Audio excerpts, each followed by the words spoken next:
అధ్యక్ష నిజంగా ఇవాళ నేను ధైర్యంగా చెప్తా ఉన్నా, ఆ constitution of BRS party is a joke అధ్యక్ష. ఏమి ఉండదు అందులో. అసలు పోయిన కమిటీ ఎప్పుడు వేసిర్రంటే ఎవరికి కూడా గుర్తుండదు అధ్యక్ష. నన్ను సస్పెండ్ చేసే ముందు డిసిప్లినరీ యాక్షన్ కమిటీ అని సడన్గా రాత్రికి రాత్రి పుట్టుకొచ్చింది అధ్యక్ష. పుట్టుకొచ్చి నన్ను సస్పెండ్ చేశారు అధ్యక్ష. కనీసం నన్ను పిలవాలా, కనీసం షోకాజ్ నోటీస్ ఇవ్వాలా, పోనీ ఇవ్వలేదు. ఎమర్జెన్సీ పవర్స్ వాడి అధ్యక్షుల వారే సస్పెండ్ చేశారు అనుకుంటే తర్వాత కనీసం ఫైనాలిటీ ఆఫ్ ది ఆర్డర్ కోసం అధ్యక్ష అపిలేట్ రూట్ తీసుకుంటే కనీసం తర్వాత ఎక్స్ప్లెనేషన్ అడగాలి అధ్యక్ష.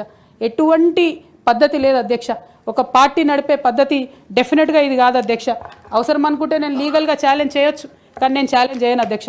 ఎందుకంటే ఎటువంటి పద్ధతి లేనటువంటి బీఆర్ఎస్ పార్టీ నుండి, ఎటువంటి నైతికత లేనటువంటి బీఆర్ఎస్ పార్టీ నుండి దూరం అవుతున్నందుకు ఇవాళ నేను చాలా సంతోషిస్తున్నా అధ్యక్ష.